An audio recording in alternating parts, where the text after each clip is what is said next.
Olá, gente, tudo bem com vocês? Hoje estou aqui em um cenário diferente, né? Falando aqui da casa dos meus familiares. Vim visitá-los porque esse final de semana é aniversário de uma das minhas irmãs e também é aniversário da minha sobrinha. Vim aqui para visitar, para comer aquele bolo e para abraçar as pessoas que a gente gosta. Mas não quero deixar para longe, vamos continuar falando aí um pouco sobre educação, sobre ensino médio, né? Falei anteriormente, né? Teve um vídeo da semana passada falando um pouco sobre a implementação do novo ensino médio, fazendo ali um relato. Hoje também vou fazer esse vídeo mais com cara de relato, uma conversa solta aqui com vocês, mas é claro com muita informação, com muito debate e pensando a nossa educação. O nosso canal aqui é uma coisa meio doida, né? Tem dia que a gente fala sobre futebol, tem dia que a gente fala sobre política, sobre educação, mas tudo aqui tá nesse bojo que envolve a vida deste cidadão aqui, sabe? É uma cabeça meio é, plural demais, né? Tem muita coisa aqui que me move, que mexe com a minha cabeça. Então vamos lá. Hoje eu vou falar sobre livro didático, sobre a importância desse instrumento do ponto de vista do acesso à educação. E vou falar um pouco da minha experiência como professor, mas também quando eu fui aluno da escola pública. Que é importante que se destacar isso aqui. Eu fui aluno durante toda a minha vida da escola pública. E passei por essas diversas mudanças no universo da educação pública brasileira. Bom,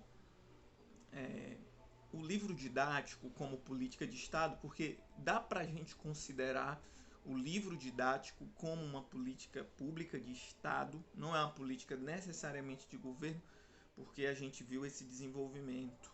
É lógico que a gente vai ver governos característicos de um determinado momento histórico e de outro que vão ter mudanças na educação. E como fala grandes pensadores da educação que discutem esse tema, Saviani, por exemplo, diz que a educação pública brasileira, infelizmente, é um laboratório de tudo que vai dar errado. Infelizmente, esses projetos são todos implementados, projetos de caráter conservador, tecnicista, neoliberal, são todos implementados na escola pública. A escola pública no Brasil é o grande laboratório de chorume. A gente pode dizer assim, o laboratório de merda, de coisa ruim que a gente sabe que vai dar errado. Mas a escola pública ali é o ratinho de laboratório para coisas que não vão dar certo, porque quem determina, quem estabelece as políticas da educação tem interesse muito claro em massificar, né, em enfraquecer e precarizar o ensino público, porque a educação não pode ser universal, é um conceito em disputa. Se a gente quer de fato uma educação pública, a gente tem que entrar que ela está muito o debate sobre ela está muito inserido na questão das classes sociais e de que projeto a gente quer para o nosso país. Bom, o livro didático, portanto, apesar desse parêntese gigantesco, ele é uma política de Estado. Podemos assim considerar com todas as ressalvas que se pode fazer a esse tema. Que começa em 1937, 1938, com a fundação do CNLD, Clube Nacional do Livro Didático, se eu não me engano. Não sou tão bom de sigla assim, mas em 1938 foi criado isso. Qual é o objetivo, né? Pelo menos no meu entendimento, na minha compreensão, o livro didático ele tem essa função de auxiliar o aluno, o estudante, a acessar conteúdos que ele não tem acesso, que ele só tem acesso na escola. A função da escola é estabelecer conteúdos, é, fazer com que o estudante acesse a conteúdos que ele não tem na vida comum dele. É uma saída do senso comum. A função da escola é isso. É se apropriar de conhecimentos que foram desenvolvidos, feitos pela humanidade. Essa é a função da educação. Essa é a função da educação formal, digamos assim. Então se inicia na década de 30 e aí você vai ver em vários períodos da história essa mudança. Falando de ensino médio, nós vamos ter a princípio o livro didático adotado de fato no ensino médio como política a partir dos anos 2000, especificamente entre 2005 e 2006. Só que tem um problema. O livro didático no ensino médio, a princípio, só é voltado para disciplinas de português e matemática. Com o passar dos anos, em 2011 especificamente, há um incremento do livro didático para as outras disciplinas, para os outros componentes curriculares, como as pessoas chamam hoje. Mas a princípio foi só para português e matemática. E vale se destacar aqui também que foi implementado em um governo que tinha preocupações mais sociais. Foi no governo Lula que o livro didático foi implementado no ensino médio. Não foi em outro governo Lula e posteriormente no governo Dilma. Governos neoliberais, governos, né, conservadores que passaram pelo Brasil não implementaram de fato o livro didático no ensino médio. No ensino fundamental você já tinha, mas no ensino médio foi implementado nos anos 2000, então é coisa muito, muito, muito recente. Está muito em disputa. Então você teve isso. Eu fui aluno de escola pública e eu passei por esse processo, inclusive. Eu entrei no ensino médio em 2008. No ano de 2008, eu acesso o ensino médio e eu lembro como se fosse hoje que nas aulas que eu tinha, né, de geografia, de física, de filosofia, de sociologia, de história, muitas vezes os professores disponibilizavam materiais para a gente pagar. A gente tinha que pagar uma xerox para ter acesso a uma apostila que o próprio professor preparava. Mas o aluno na escola pública, muita gente não tem condição. Então, grande parte dos alunos não tinha acesso a esse material, porque o Estado não garantia às pessoas, não garantia aos alunos esse material. Então, em 2008, o livro de português e de matemática, gente, era um livro que era acessível, a gente não levava para casa, era só para consulta, ou seja, o que significa isso? A professora ou o professor de português reservava o livro, me lembro, nas aulas de português isso acontecia bastante, reservava o livro, levava os livros para a sala de aula e a gente utilizava em alguma atividade de classe, tinha que copiar e responder, fazer tudo direitinho para a gente fazer isso. Não era um livro ainda que a gente levava para casa, no final do ano a gente devolvia e recebia depois outro. Não era assim. E em 2009, especificamente, 2009 ali eu passei. Por isso já foi melhorando. Pelo menos aqui no estado do Ceará. Já teve uma melhora nesse aspecto. Que foi o processo, né, de implementação de mais disciplinas com livro didático. Agora não era só português e matemática que tinha livro didático. História, geografia, física, química, essas disciplinas passaram a ter livro didático. E aí eu notei muito bem a diferença. Porque disciplinas que necessitam muito de imagem, de texto, né? Uma aula de história, tô falando sobre Mesopotâmia, Grécia Antiga, né? Egito. Precisa ali ter uma imagem como elemento didático. E o livro possibilitava a gente isso. Até porque a nossa escola, essa coisa do projetor, né? De projetar a imagem no quadro, numa escola que tem computadores, ainda era uma coisa muito precária. E eu estudava numa escola muito grande, que tinha várias turmas. Talvez tivesse esses equipamentos, mas era muito complicado para professores ali reservarem. Imagina aí professor que tem uma aula de 50 minutos, que é o caso do professor de filosofia e de sociologia, né? Mais difícil ainda. Então, o livro era essa espécie de lugar que a gente pesquisava a imagem, que a gente tinha um melhor acesso, que tinha um texto, que tinham questões, né? A gente podia acessar melhor o conteúdo. E aí eu já notei a diferença, fez muita diferença para mim. Fez uma diferença drástica na minha formação enquanto aluno do ensino médio. E em 2010, que foi o último ano do ensino médio, no qual, né, eu terminei o ensino médio, também tiveram livros didáticos. Há que se destacar uma coisa: alguns desses livros ainda eram livros em volume único, ou seja, serviam aos 3 anos. Bom, quando eu terminei o ensino médio, certo? 2010, 2011, porque teve uma greve de professor por melhoria salarial, eu entrei em 2011 na universidade, na UES, no curso de filosofia. E no curso de filosofia, durante um tempo, se tinha um debate a respeito do livro didático de filosofia que começara a ser implantado. Qual era o melhor livro? Qual é o livro que possibilita ao aluno conhecer melhor, de forma mais fácil? Aí você teve um livro muito importante nesse aspecto, que é um livro até mais antigo, que é o Convite à Filosofia, que depois se transforma em Temas de Filosofia, se eu não me engano, da professora da USP, a Marilena Chaui, que é um livro muito importante, inclusive é um livro que às vezes as pessoas usam muito para quem está iniciando a graduação em filosofia. Nunca foi um livro que foi tão bem aceito como um livro do ensino médio. Haja vista as dificuldades aí do professor.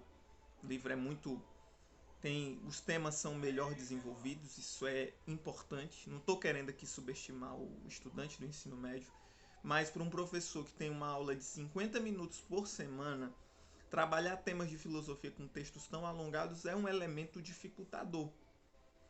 O livro da Marilena Chaui, por exemplo, para ser utilizado, teria que ter o ideal de 2 aulas, pelo menos semanalmente, ter uma maior preocupação com o ensino de filosofia, né, com a importância dessa ciência.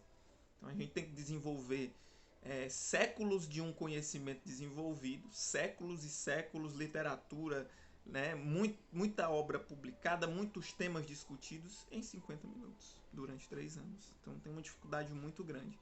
Então o livro de filosofia começou a ser debatido e começou a ser implementado nas escolas públicas, né, de ensino médio. E aí você teve o livro da Marilena Chaui, que é o Convite à Filosofia. Depois você teve outros livros bem importantes, que é bom destacar, né? O livro Filosofando, que é das Duas Marias, não recordo o sobrenome, é inclusive o livro que eu utilizo hoje no ensino médio.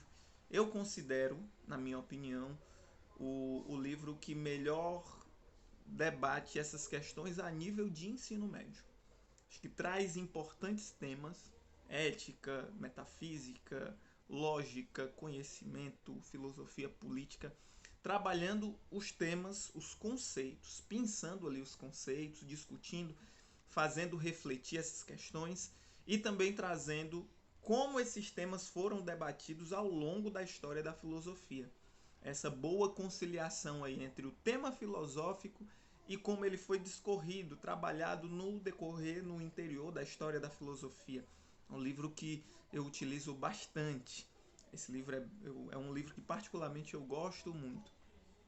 E tem outros livros aí, né? O livro do Silvio Galo, que eu aí já tenho algumas críticas, por exemplo, porque o livro dele, embora seja um livro que eu acho interessante, ele não leva em consideração alguns pensadores. E isso para um livro didático, o ensino médio, no caso da filosofia, ele tem que tratar dos aspectos gerais da filosofia. Então ele não pode passar por filósofos que são importantes, deixar de passar.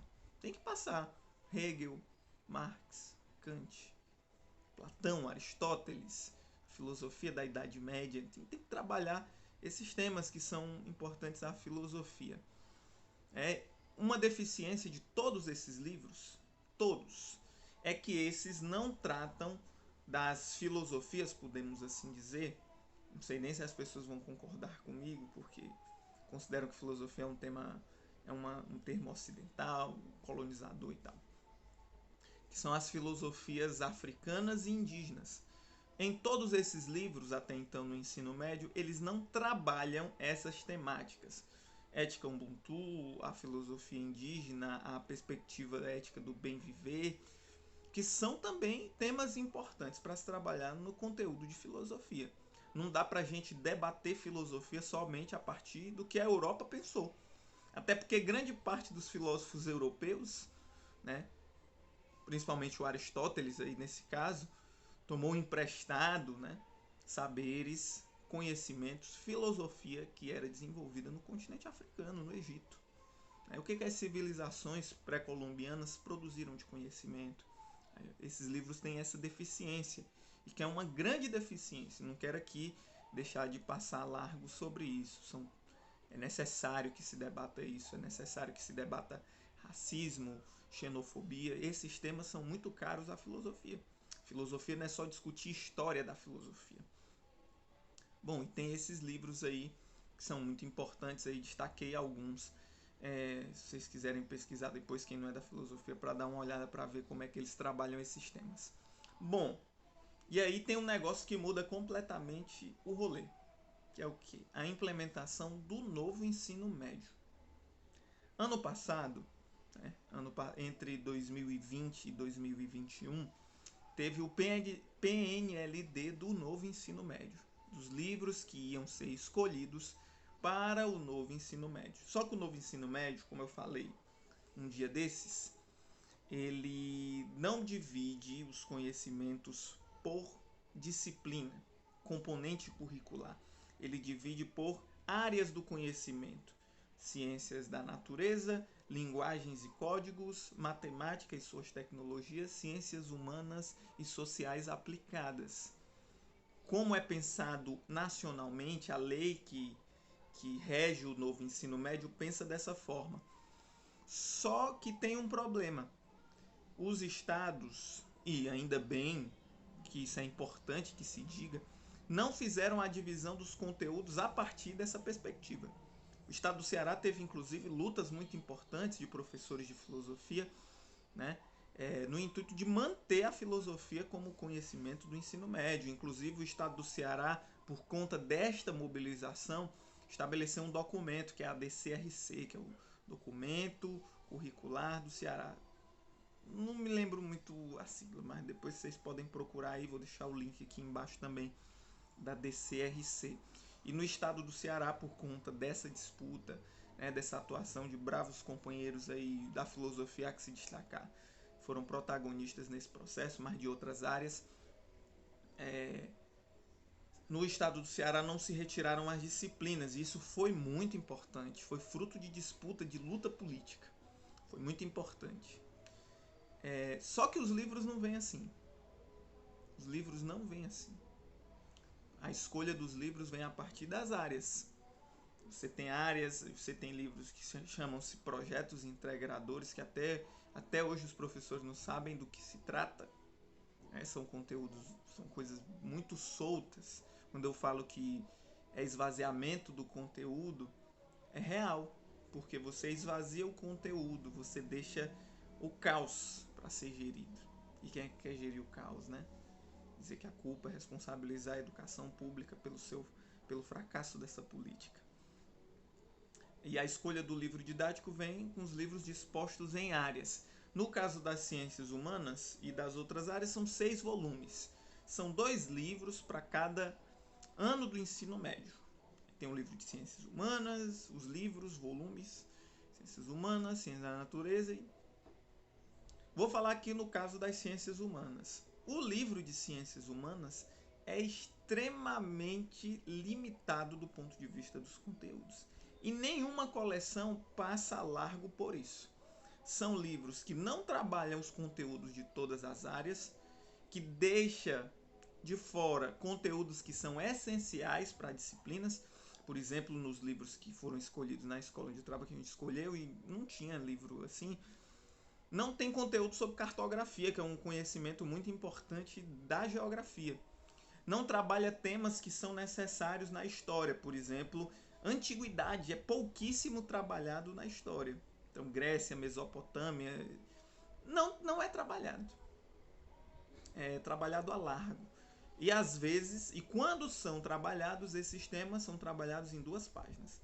Então são 6 livros fininhos, muito concisos, que trabalham pouquíssimos conteúdos. Então, essa política foi pensada, né? Pensada, é bem articulada. Você esvazia o conteúdo, esvazia também no livro didático.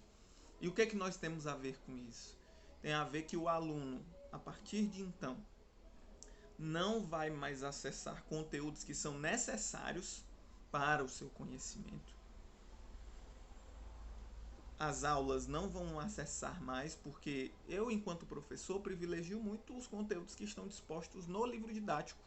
Não por incompetência, mas porque o livro didático, ele, de certo modo, ele é a fonte de pesquisa do aluno. Embora o aluno hoje seja um nativo da internet, né? O aluno hoje pesquise muito mais a internet, tem acesso. Eu dou aula em escola da zona rural. Alunos economicamente com poder aquisitivo baixo. Nem todos têm internet em casa. Então o livro didático ainda é uma importantíssima ferramenta. E quando não, nem tudo que está na internet é tão bom assim. Os alunos vão acessar, às vezes, o primeiro site que aparece. Coloca o tema lá, acessa o primeiro site. Geralmente é o Wikipedia, que é um site livre. Ou às vezes são os temas muito mal trabalhados. Então é bom usar o livro didático porque ele é uma fonte de pesquisa. Ele é uma obra de divulgação científica. O livro didático não é uma obra acadêmica. O grande problema de muitos acadêmicos é achar isso. Criticar o livro didático, essa linguagem não é... O livro didático é uma obra de divulgação para o ensino médio. Ele é um conteúdo para o aluno do ensino médio. E é isso aí, gente. Se você gostou desse vídeo, comenta, compartilha. Deixa o seu like, porque é importante para mais gente escutar essa mensagem. Fala aí o que você acha, se na sua escola, se você que é professor, se na sua escola, o que você acha das coleções, dos livros didáticos e tal. Então é isso, curte, compartilha com o máximo de pessoas, comenta aqui. Vamos lá, vamos lutar pela educação pública. Saudações a todos.